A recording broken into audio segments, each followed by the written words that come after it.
Kayaknya pas. Hey people, it's me Rina and welcome back to my YouTube channel.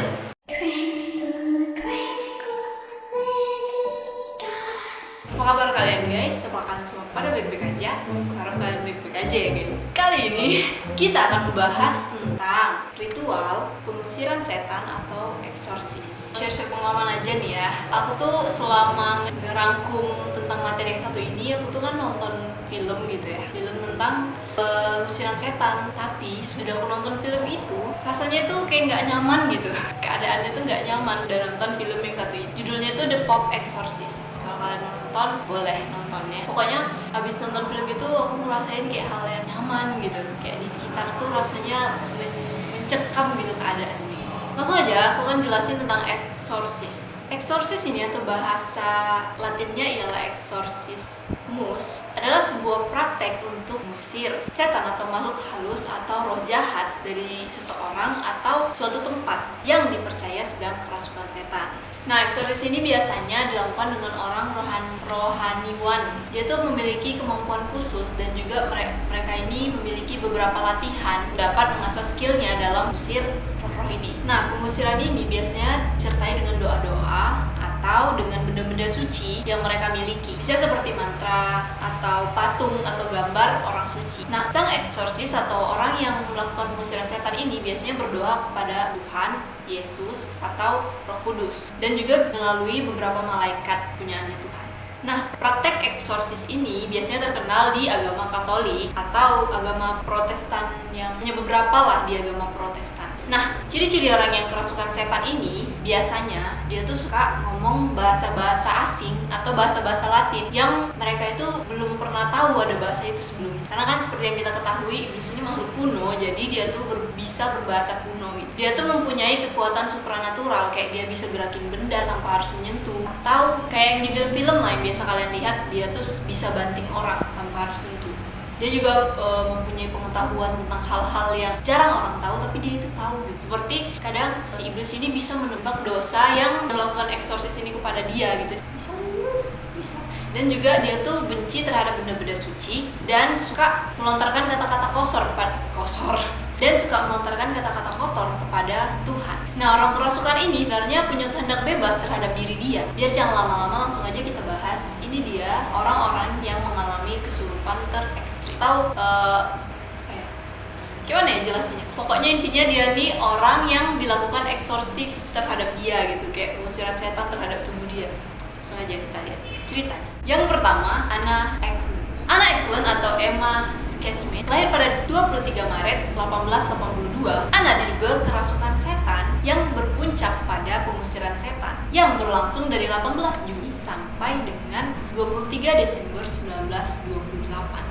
Cukup lama kan dia mengalami kerasukan di Erling Loa. Anna menunjukkan gejala yang mirip dengan orang kerasukan pada umur dia yang ke-14 tahun. Dia udah mengeluarkan reaksi-reaksi seperti orang yang kesurupan gitu. Nah, dan sembuh dari kasus kerasukan itu pada umur dia yang ke-44 tahun setelah dieksorsis oleh Pastor Theophilus. Nah, pada 18 Juni 1912, Pastor Theophilus ini sempat melakukan eksorsis pertama kepada Anna, dan setelah itu tidak ada lagi nih berkonsultasi pada pastor ini karena dikira dia tuh udah sembuh. Padahal sebenarnya iblis yang dalam tubuhnya Anna ini hanya kayak berpura-pura gitu dia hilang, padahal dia masih ada. Kemudian pada 1928, Pastor Theo kembali melakukan pengusiran setan kepada si Anna yang dilakukan di biara milik suster Fransiskan. Anna dibawa ke biara ini pada 17 Agustus 1928. Yang dilaporkan si Anna ini menunjukkan kembali nih gejala-gejala yang seperti orang kerasukan gitu. Termasuk di biara ini pernah nuangin air suci kepada makanannya si Anna, dan si Anna itu kayak ngamuk gitu guys, banting-banting meja lah, karena tubuhnya itu nggak nerima guys air suci itu ke dalam badannya. Nah, dengan bantuan para biarawat, eksorsis kedua pun dimulai pada 18 Agustus.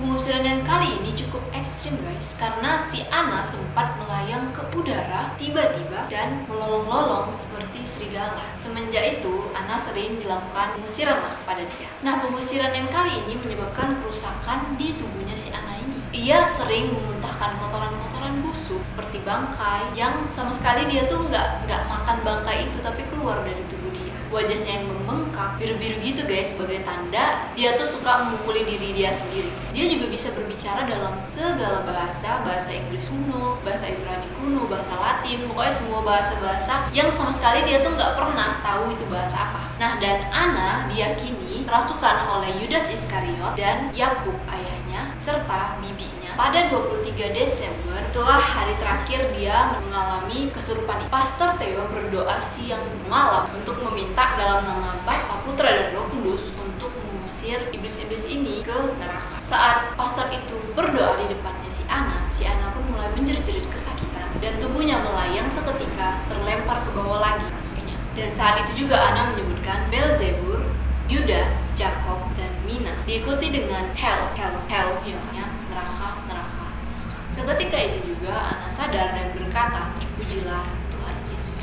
Next, ini yang terakhir ya guys. Yang selanjutnya yaitu Roland Due. Pada akhir 1940-an di Amerika Serikat, para pendeta Katolik melakukan pengusiran setan terhadap anak yang bernama Ronald Edwin Van Keller. Waktu semasa kecil, si Roland ini nggak punya teman guys. Jadi dia tuh sering bermain sama bibinya. Jadi dia tuh sering nimbrung lah sama bibinya, kayak selalu kemana-mana ikut bibinya. Nah, si bibinya ini tertarik guys dengan hal-hal spiritual dan memperkenalkan Ouija board pada si Roland. Seperti yang kalian ketahui, Ouija board adalah permainan yang digunakan untuk memanggil roh-roh yang ada dalam ruangan itu atau untuk mengajak orang yang sudah meninggal itu untuk berbicara. Dan pada usia si Ronald yang ke-13 pun, bibinya pun meninggal dunia. Otomatis si Ronald ini kan gak punya kawan ya guys. Jadi si Ronald ini berniat untuk memanggil bibinya yang sudah meninggal tuh dengan menggunakan Ouija board. Niatnya si Roland ini biar punya kawan kan guys. Dari situlah si Roland mulai mendapatkan gangguan-gangguan mistis dan mengalami hal-hal yang aneh.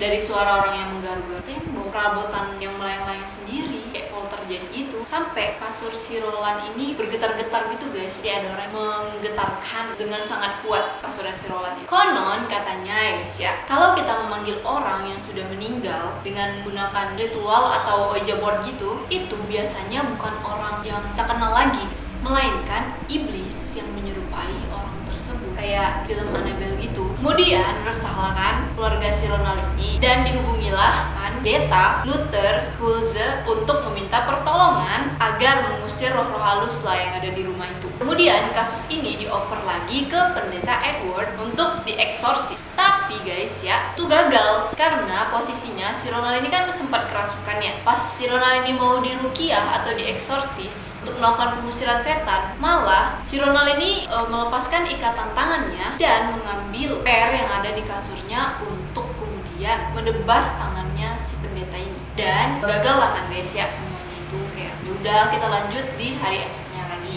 Nah, pada suatu hari Pastor Rio William Sporing mengunjungi Ronald. Pastor ini menyaksikan kasur Ronald yang bergetar-getar sendiri dan ia mulai melukai tubuhnya gitu guys, mencakar-cakar tubuhnya atau menggigitin badannya gitu. Dan dia tuh menunjukkan sikap seperti orang yang kerasukan lah guys. Suaranya juga udah mulai menjadi seram gitu, serak-serak. Dan juga si Ronald ini marah kalau lihat benda-benda suci yang dibawa oleh Pastor Rio ini. Suatu ketika muncullah tanda X yang ada di dadanya si Ronald yang membuktikan bahwa terdapat 10 iblis yang menghuni badannya si Ronald ini. Terus berlangsung-langsung lah kan eksorsis sampai hampir 1 bulan si Ronald ini dieksorsis karena keadaannya yang makin memburuk dan makin brutal gitu guys. Dia mulai berteriak-teriak sendiri, melempar-lempar barang yang ada di sekitar dia, tanpa harus menyentuh aja dia bisa gitu melempar, dan mengutuki pastor dengan kata-kata yang kasar gitu guys. Dan pada akhirnya si pastor ini nggak sanggup untuk mengeksorsis si Roland, dan pastor ini pun berdoa 1 harian untuk meminta Santo Michael, yaitu malaikat yang dipercaya untuk melawan iblis itu guys, untuk mengusir iblis yang ada di tubuhnya si Roland ini. Seketika itu juga Roland tersadar dari kesurupannya dan berkata dia sudah pergi.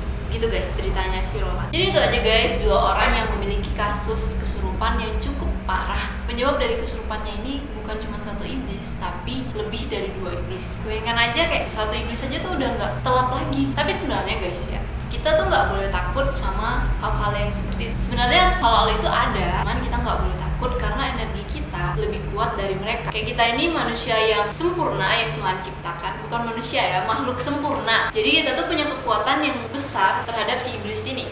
kita tuh mempunyai yang kita nih makhluk yang lebih kuat lah dari, tapi kita harus memiliki iman yang kuat untuk bisa melawan dia. Oke, segini aja guys buat kita kali ini. Dadah.